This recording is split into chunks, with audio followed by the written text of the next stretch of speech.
kehadiran hati, pemahaman, pengagungan, dan pelaksanaan salat dengan penuh harap dan ikhlas merupakan tiang dan ruh salat.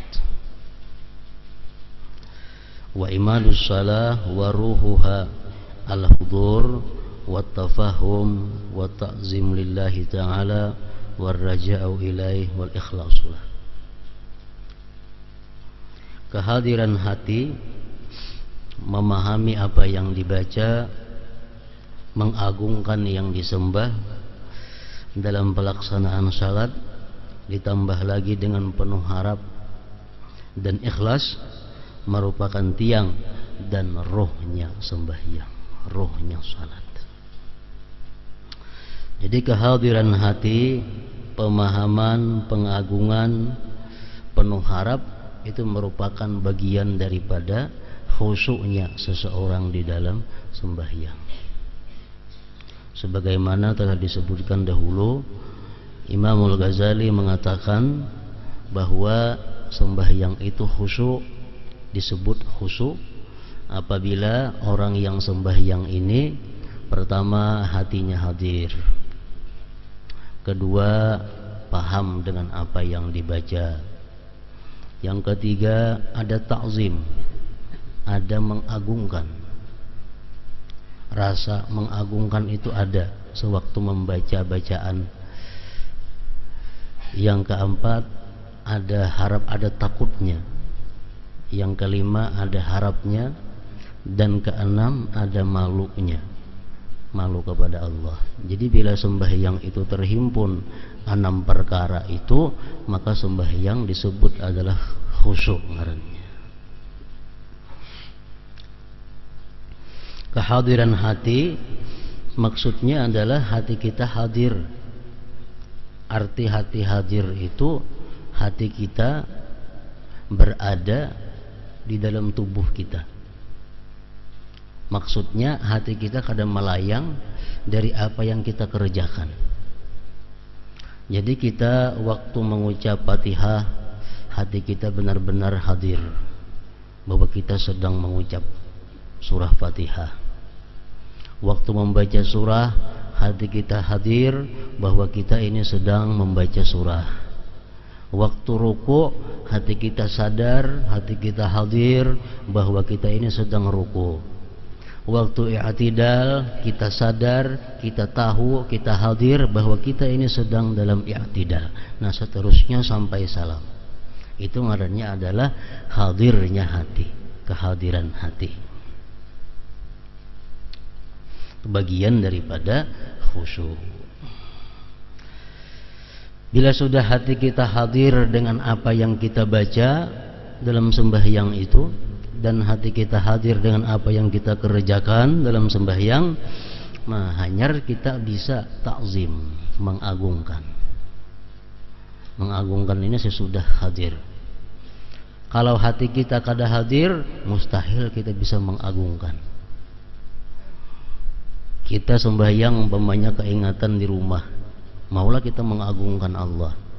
Jadi andaknya ta'zim, mengagungkan Allah itu andaknya sesudah hudurul qalbi, sesudah hadirnya hati.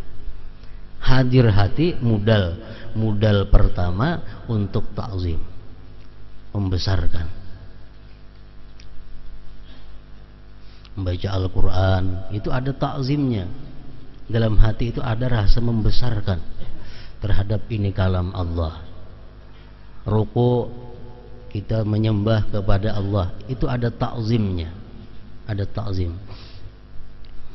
Lain hal kita membaca surat kabar. Kita membaca surat kabar, kita hadir hati, kita baca surat kabar. Tapi adalah ta'zimnya, kada merasakan ta'zim kita. Kenapa? Karena kita baca ini surat kabar. Jadi kalau kita membaca surat kabar, hati kita tuh hadir. Hati kita hadir, kita baca itu Quran, surat kabar. Tapi di situ kada ada ta'zim. Lain hal kita membaca Al-Quran.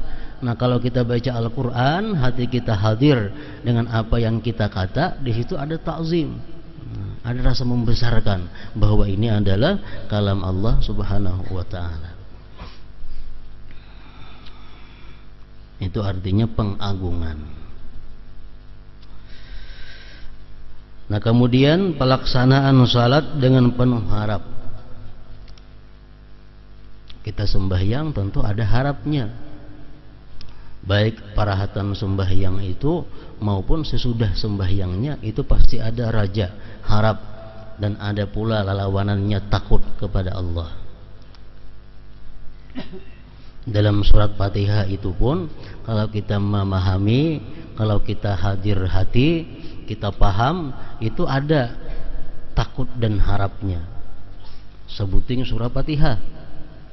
Di waktu kita membaca Ar-Rahmanir Rahim, itu adalah hati kita paling nyaman, hati kita paling gembira, hati kita berbunga-bunga begitu kita mengucap Ar-Rahmanir Rahim, bahwa Allah itu maha pengasih, Allah maha penyayang.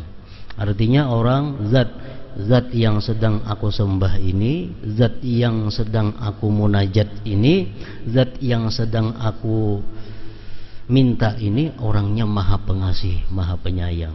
Nah, bila kita menyadari bujur makna Ar-Rahmanir Rahim, mau kada mau kita pasti ada harapnya, harap disayangi Allah, harap dikasihi oleh Allah Subhanahu wa taala.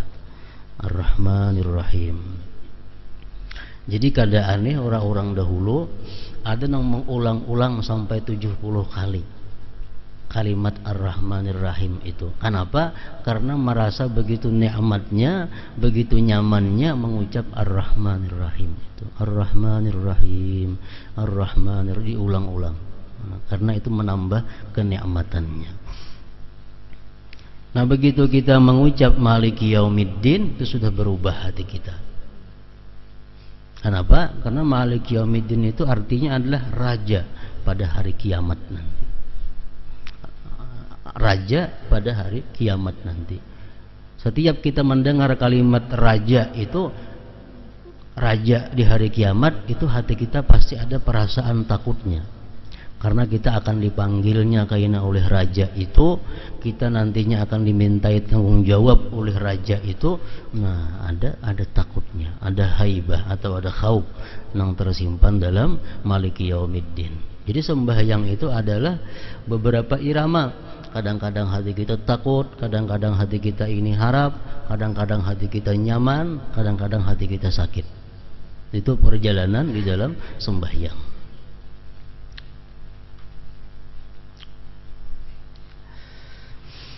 Nah, kemudian dan ikhlas. Ikhlas ini andaknya mulai awal sembahyang sampai meninggal dunia.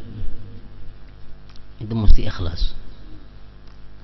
Ikhlas itu dituntut mulai kita sebelum melakukan sembahyang sampai kita mati, kita ikhlas dengan sembahyang itu. Kalau kada demikian, jelas sudah kada diterima oleh Allah.